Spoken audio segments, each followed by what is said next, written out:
Welcome to your daily mini video Bible study. In lesson 89 we discuss John's vision of the New Jerusalem.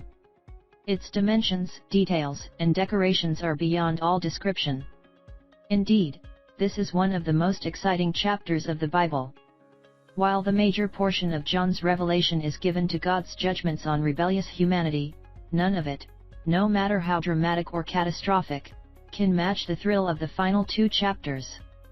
Here is the promise fulfilled. Here is the prize at the end of the race. Here is the happily ever after ending at the back of the book, and best of all, this story is indeed true. At this point, we trade our faith in things unseen for the real, the tangible, the literal. This is it. In the latter years of his life, John was favored to glimpse the unseen like no other mortal had ever experienced. A victim of persecution in exile on Patmos Island, John quite probably was doing forced prison labor in the marble quarries. Who would suspect that such an elderly, weak prisoner would receive this celestial vision? Yet who on earth would better qualify to be a historian of the past and seer of the future than the beloved friend of our Lord Jesus? Perhaps resting from his prison duty, John's thoughts turned to his wonderful Master on the Lord's Day. As he pondered, John was enveloped in a vision that revealed many events we have discussed in this lesson. John obviously did not completely understand all of his vision, since much was in symbolic terms. However, this portion of the vision was unmistakably clear. What John saw was real. Here at last was a rare glimpse of the city yearned for by so many of God's chosen ones. From the earliest centuries, patriarchs of the Old Testament had expected a city as the ultimate of their hopes and dreams. For he looked for a city which hath foundations, whose builder and maker is God. But now they desire a better country, that is, an heavenly, wherefore God is not ashamed to be called their God, for he hath prepared for them a city. Hebrews 11 verses 10 and 16. No one knows how long John viewed the dramatic wonders concerning the last days. However, when it was time to view the New Jerusalem, the elderly saint was whisked away to a great and high mountain so that he might have an elevated, close-up view of the city's details and activities. The apostle was astonished to see a city floating down from the skies. Made by God, this exquisitely decorated city will be the home and reward of the faithful. The angel who exhibited this floating wonder to John compared it to a bride who has prepared herself for her husband on their wedding day. Imagine this glorious phenomenon. The newly created earth will house the restored and redeemed nation of Israel. Suspended in the sky above the new earth, hangs the gigantic city, the New Jerusalem, the home of Jesus' bride.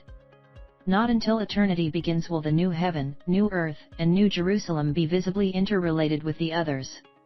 Critics say that John saw a mystic, spiritual city without physical substance. But actually, he was astonished that a material city, built and prepared by God himself, could be so vast and grand, beyond all description. This is the place Jesus promised to prepare for his chosen ones. Since he has been away nearly 2,000 years, it surely must be an astonishingly gorgeous dwelling. Jesus promised, "In my Father's house are many mansions, if it were not so, I would have told you. I go to prepare a place for you. And if I go and prepare a place for you, I will come again, and receive you unto myself, that where I am, there ye may be also." John 14 verses 2 and 3. John was nearing 100 years of age. All his fellow apostles having been martyred, he alone of the 12 was still alive. While standing in awe at the spectacular sight, John must have gasped in amazement when his eye caught the inscription on the outer city walls. "And the wall of the city had 12 foundations, and in them the names of the 12 apostles of the Lamb." There was his name. The solitude of his confinement and the heartache of missing the other 11 must have eased as he read their names engraved in the majestic foundations. Because the apostles' preaching had helped to found and establish the church, heaven did not forget them. Here they will be rightfully honored as the original founding fathers. Awe-stricken, John heard a thundering voice say, "Behold, the tabernacle of God is with men, and he will dwell with them." Revelation 21 verse 3. The Greek translation for tabernacle is tent. God will tent with man. He will live among us. That is the best part. Even with John's best attempt to give precise details, the city is indeed difficult to envision. Its beauty and dimensions are so immense, no city or nation could ever be comparable. Here are its dimensions.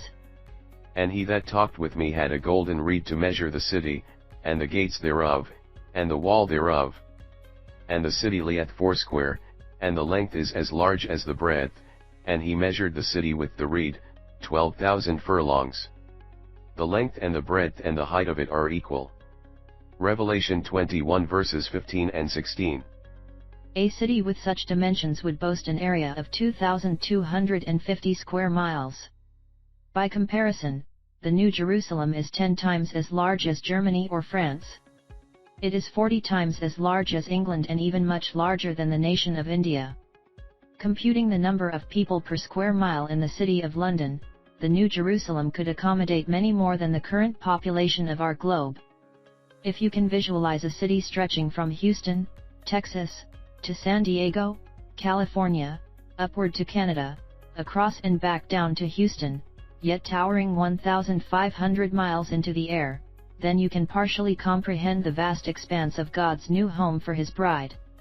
John continued to reveal that the city featured 12 entrances guarded by 12 angels. Resembling pearls, the gates were so arranged that 3 faced each direction. The 12 entryways correspond to the 12 tribes of Israel, while the 12 foundations correspond to the 12 apostles. Here in this eternal city we recognize a perfect blending and bond of unity among members of Old Testament Israel with New Testament Christians. One group is not superior to the other. Finally joined, the same Lord of the ages has provided for both. Finally, John described the tree of life. And he shewed me a pure river of water of life, clear as crystal, proceeding out of the throne of God and of the Lamb.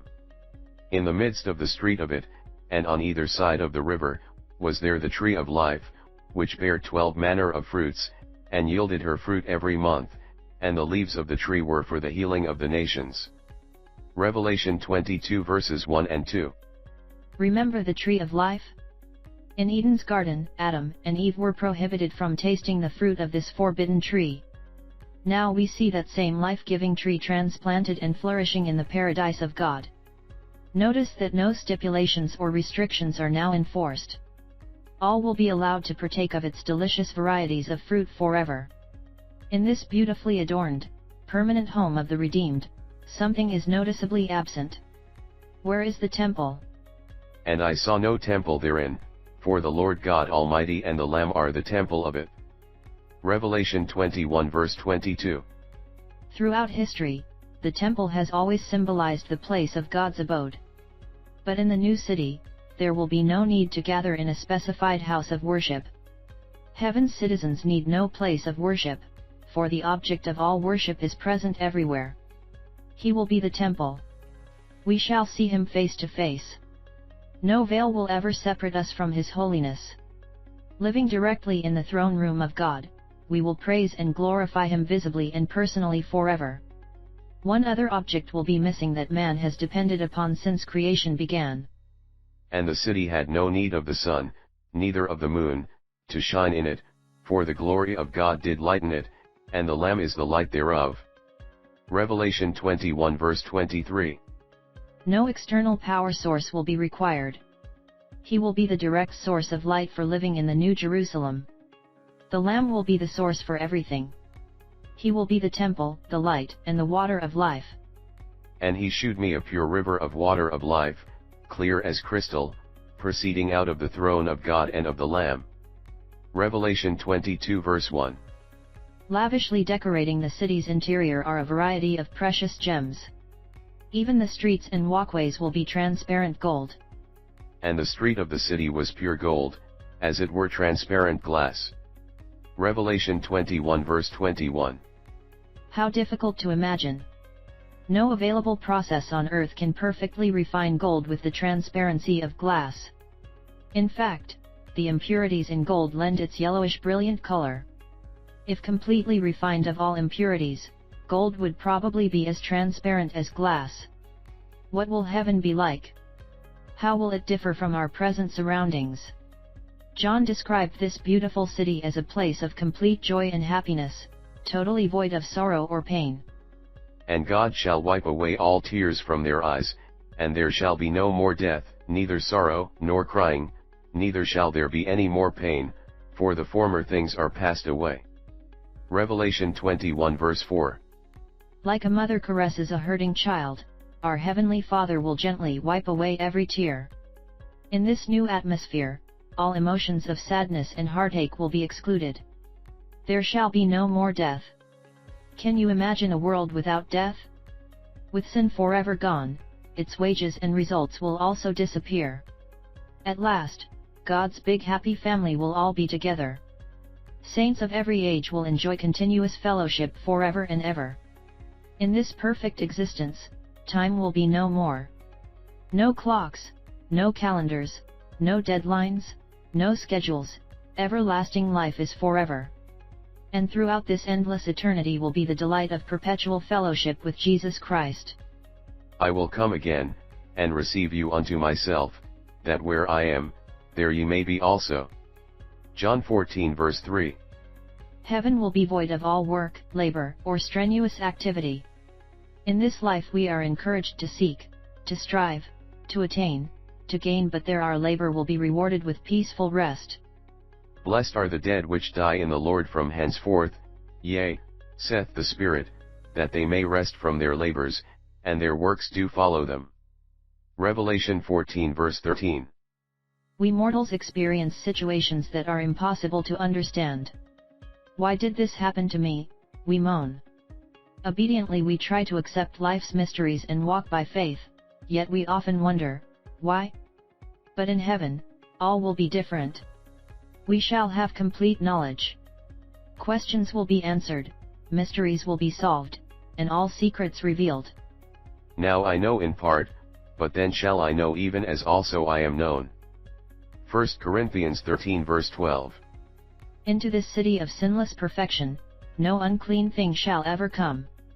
No temptation to sin shall ever assault or interrupt our life of purity and holiness. And there shall in no wise enter into it anything that defileth, neither whatsoever worketh abomination, or maketh a lie, but they which are written in the Lamb's book of life. Revelation 21 verse 27. No citizen of the New Jerusalem will ever lack for anything. Heaven's provisions are in abundance. I will give unto him that is athirst of the fountain of the water of life freely. In that wonderful future, Jesus' divine glory shall also radiate in each of our lives. When Christ, who is our life, shall appear, then shall ye also appear with him in glory. Colossians 3 verse 4. What will be heaven's favorite pastime? A constant surge of love and adoration will compel us to offer continual worship to our wonderful Savior.